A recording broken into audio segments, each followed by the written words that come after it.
C'est évident qu'il y a beaucoup de chrétiens qui ne considèrent pas, qui ne comprennent pas réellement la liberté que nous avons en Jésus-Christ.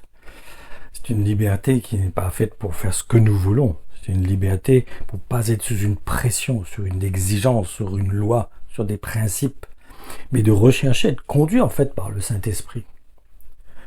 Dans le verset de Galates 3,28, dans lequel il est question qu'il n'y a plus ni homme ni femme, à votre avis, est-ce que cela signifie que n'importe qui peut œuvrer dans un ministère, et de plus à sa convenance, selon ce qu'il a envie? Bien sûr que non. De plus, si vous considérez le contexte de ce verset, vous pourrez voir qu'il parle de la loi en réalité. En fait, il nous montre que le sacrifice de Jésus-Christ nous a permis d'être libres de la loi. Et cela nous rend donc tous égaux vis-à-vis d'elle. Que nous soyons juifs, grecs, hommes ou femmes. Il n'y a plus de distinction vis-à-vis de la loi. Il n'y a plus de discrimination. Mais cela n'empêche pas qu'il y a un ordre. Car n'oublions pas que Dieu n'est pas un Dieu de désordre. C'est un Dieu d'ordre. Il aime les choses qui sont faites à sa convenance, à sa manière, pour emmener l'Église de Christ à fonctionner de la bonne façon, qu'il y ait une unité, qu'il y ait un ensemble. N'oublions jamais l'œuvre de Jésus-Christ qui a été faite par obéissance envers son Père. Il n'a pas fait ce qui lui convenait. Il n'a pas accompli les choses à sa guise.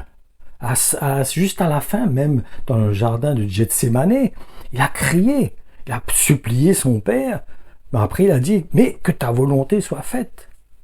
Quelque part, il y avait un combat, où il a demandé à son Père que ça n'aille pas jusqu'à la croix, mais en même temps, il a dit, que ta volonté soit faite. Et il a obéi à son Père, il est parti jusqu'à la croix. Malgré ce combat qu'il avait en lui, il a obéi parfaitement. Il est parti jusqu'au bout de l'obéissance. Obéissance totale, parfaite. Donc c'est important pour nous de comprendre l'attitude d'un disciple. N'oublions pas que Jésus-Christ nous dit que le serviteur, il mange en dernier, il sert son maître, il s'occupe des invités. Après, il mange en dernier. Ce qu'il veut montrer par là, c'est que nous devons avoir un cœur d'obéissance comme lui-même est le modèle, l'exemple qui a obéi à son Père parfaitement. Il a accompli toute la loi, toutes les prophéties qui le concernaient afin que nous, maintenant, nous puissions devenir libres, mais pas une liberté de faire ce que nous souhaitons. Mais cette liberté nous emmène à nous placer sous la direction de l'Esprit. Il y a aussi un autre verset que certains chrétiens utilisent pour se sentir libres de servir le Seigneur à leur guise. C'est celui qui concerne que tout le monde recevra le Saint-Esprit dans Joël et du coup, tous pourront servir le Seigneur. Mais est-ce que cela signifie encore que nous pouvons faire ce que nous voulons? En choisissant, par exemple, quelqu'un veut être un apôtre, lui il a décidé d'être un apôtre. C'est ce qui se passe aujourd'hui, hein. C'est une réalité. Beaucoup se donnent des titres, mais par eux-mêmes, ou alors parce qu'ils ont suivi des écoles bibliques, et cela leur a donné un droit d'avoir un diplôme marqué prophète. Mais ça n'a rien à voir avec l'Esprit de Dieu, ça n'a rien à voir avec l'Évangile. Ça, c'est l'homme qui a établi ça. C'est la conception de l'homme, c'est la façon de voir de l'homme. Et c'est ce qui se passe aujourd'hui. Nous pouvons constater que cela. Il n'y a plus ce cœur d'être obéissant, de chercher réellement à avoir une direction de l'esprit, une confirmation, et pas seulement d'un homme, mais d'un ensemble, du corps. Et de plus, ce que nous venons de dire, est-ce que cela annule les enseignements de l'apôtre Paul, à votre avis? Celui où il exprime qu'une sœur ne peut pas œuvrer dans un ministère, et qui la placerait ainsi en autorité sur l'homme. Attention, Paul n'a jamais dit qu'une sœur ne peut pas servir Dieu. Loin de là. Il a simplement dit qu'une sœur ne peut pas avoir une position dans un ministère qui l'emmène à avoir une autorité sur l'homme. Point, ça s'arrête là. Mais est-ce que parce que nous sommes le pied, cela ne fait pas de nous une partie du corps, participant au corps? Ou si je suis le petit doigt, est-ce que cela ne fait pas de moi une partie du corps? Si je suis un cheveu, est-ce que cela ne fait pas partie du corps? Parce que je dois être valorisé, je dois être une place importante où on me voit, c'est ça l'important. Et c'est vrai, c'est ce qui se passe aujourd'hui. Les gens veulent être vus, on veut être considérés, On veut qu'on soit apprécié, que ce que nous enseignons est vu par beaucoup de gens. Et on va faire attention de ne pas trop blesser les gens parce que comme ça, on a beaucoup de gens qui like ce que nous postons sur notre Facebook. Ça attire des gens parce que c'est agréable, ça ne va pas à l'encontre de ce qu'ils veulent. Mais est-ce que c'est ça un serviteur de Dieu? On choisit, on veut se faire voir, on veut se faire valoriser, on veut manifester la puissance, on va manifester des dons. Et en réalité, à la fin, certains, c'est même plus l'Esprit de Dieu, c'est le diable qui est en train de manipuler ces gens-là. C'est ça que vous voulez? Attention, faisons très attention. Soyons vigilants, soyons prudents. Vous savez, je réalisais ça aujourd'hui. Quand vous réalisez la puissance de votre chair, quand vous êtes conscient de ce que votre chair est capable de faire, vous restez humble. Vous ne prenez pas d'initiative personnelle parce que vous connaissez comment la chair là est maligne, comment elle est capable d'être subtile, d'être fourbe et d'accomplir des choses par hypocrisie dans un but malsain pour se faire voir, pour que les gens disent c'est bien ce que tu as dit, c'est vrai, je suis d'accord avec toi, même si c'est pas en accord avec la parole de Dieu, mais c'est pas grave. Mais du moment que les gens sont d'accord avec moi.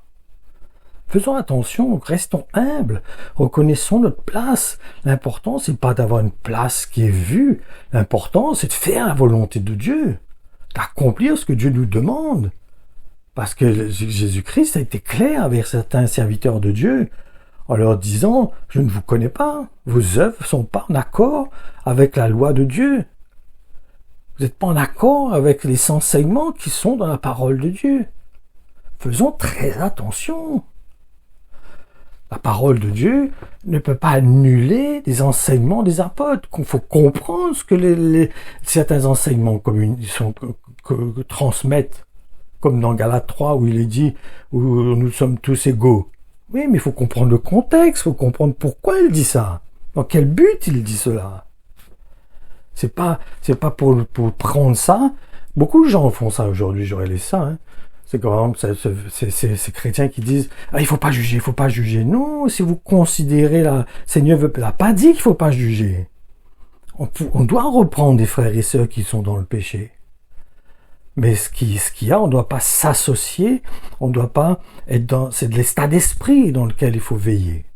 Avoir un jugement, ça veut dire être hautain, se sentir supérieur, écraser l'autre. C'est ça que nous devons veiller. Nous ne devons pas écraser l'autre. C'est pas parce qu'une sœur ne peut pas avoir une autorité dans l'église sur les frères que cela veut dire qu'elle est moindre que les autres. Ça veut rien dire. Ça n'a rien à voir. C'est la façon de fonctionner de l'église. Mais cela ne la fait pas d'elle quelqu'un de moindre. Elle fait ce que Dieu lui appelle à faire. Elle a sa place comme tout le monde et elle travaille en unité, en collaboration avec l'Église. Elle soutient l'Église. L'apôtre Paul disait de l'apôtre Pierre, il faisait une remarque que l'apôtre Pierre emmenait toujours une sœur avec lui. Il était toujours accompagné d'une sœur. Donc cela nous montre que c'est important d'avoir des sœurs. Et bien souvent, quand on regarde réellement profondément ce contexte des sœurs qui accompagnaient les apôtres, c'était surtout pour les aider dans les finances, pour les soutenir dans les finances, surtout ça. Mais n'empêche, il y avait des diaconesses, il y avait des sœurs qui œuvraient dans les ministères, mais pas en autorité sur d'autres frères. C'est tout, ça s'arrête là. Mais ça n'empêche pas que chacun a sa place et que c'est l'ensemble, c'est le corps. Si mon petit orteil, si je suis le petit orteil, mais je ne dois pas être jaloux du doigt. Je dois être content que ce qui compte, c'est que je fasse partie du corps et que je collabore pour que le corps entier soit en bonne santé, que tout fonctionne correctement, que tout soit en l'œuvre. Quand la tête dit au corps d'aller à droite, mais tout le monde va à droite. C'est pas un qui dit moi j'ai envie d'aller à gauche moi. Ah non, mais aujourd'hui, ça pas exagérer, moi, tout le monde, pourquoi tu vas absolument à droite? Moi j'ai envie d'aller à gauche, mais je vais à gauche moi. Tu es content ou pas content? Est-ce que c'est comme ça? Ben non, pas du tout. C'est pas une place qui incombe, qui importe. C'est de obéir à la tête, c'est d'être conduit par la tête et d'accomplir l'œuvre qu'il faut pour que le corps dans son ensemble fonctionne de la bonne façon. C'est ça qui compte.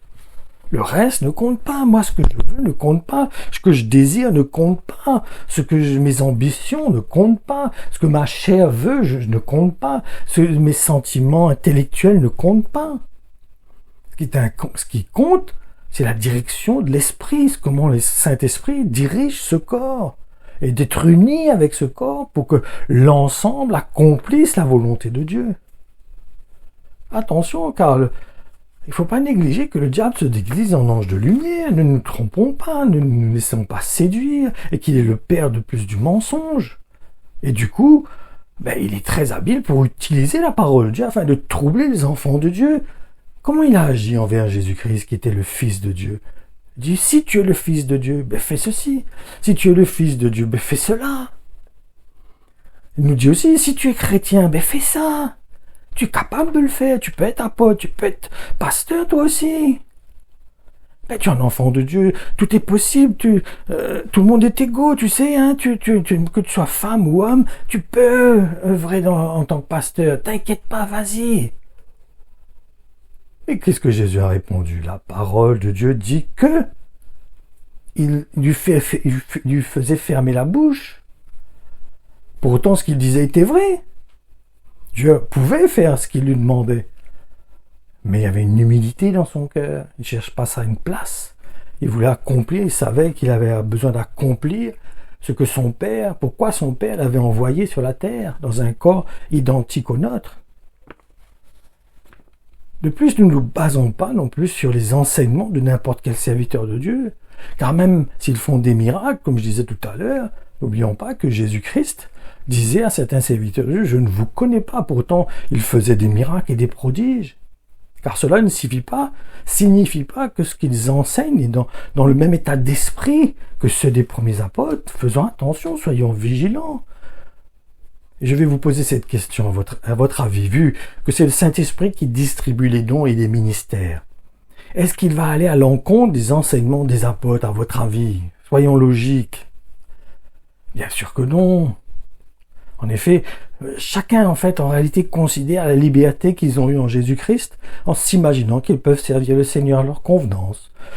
Du moment qu'ils le font pour le Seigneur, parce qu'ils aiment le Seigneur, donc ils veulent servir le Seigneur. Donc ils le font à la guise, comme bon leur semble. Mais lorsque nous voyons les enseignements qui concernent le fonctionnement du corps de Christ, nous voyons que c'est comme une horloge qui doit être bien huilée, elle doit fonctionner parfaitement. Mais pour cela, elle doit être dirigée par Jésus-Christ au travers du Saint-Esprit. On ne fait pas ce qu'on veut.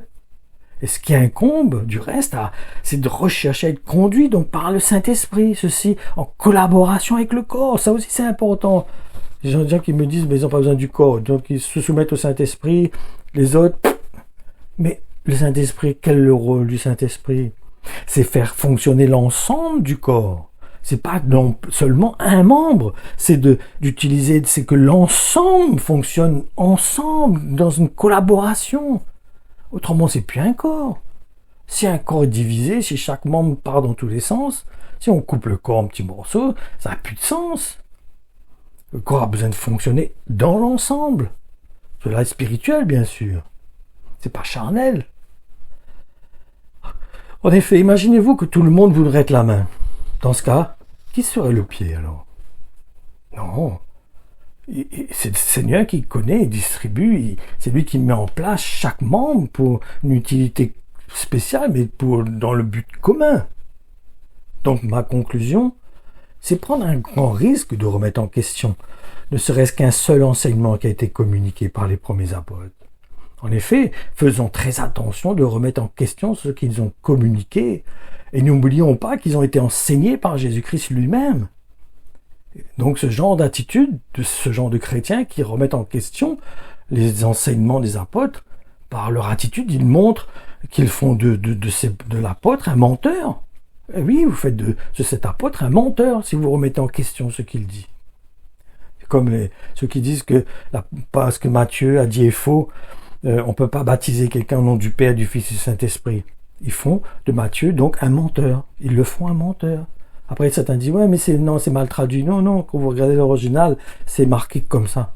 Matthieu, dans la façon que Matthieu a écrit son livre, c'était qu'on pouvait baptiser les gens au nom du Père, du Fils et du Saint-Esprit.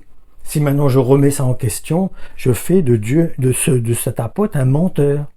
C'est comme ça. Que vous le voulez ou que vous ne vouliez pas, c'est comme ça. Maintenant, si vous le souhaitez, vous pouvez encore écouter la suite, parce que je vais lire en fait des versets qui sont en corrélation avec ce que je viens de dire.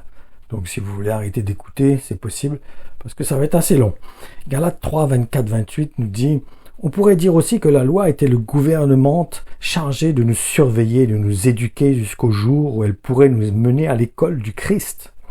Elle nous a donc préparés à être déclarés justes par le moyen de la foi. Depuis que la foi est venue, la gouvernante n'a plus de raison d'être. Nous sommes plus soumis à son autorité. Maintenant, vous tous qui croyez en Jésus-Christ, vous êtes fils de Dieu à cause de votre foi. Vous êtes admis dans la communion de Jésus-Christ.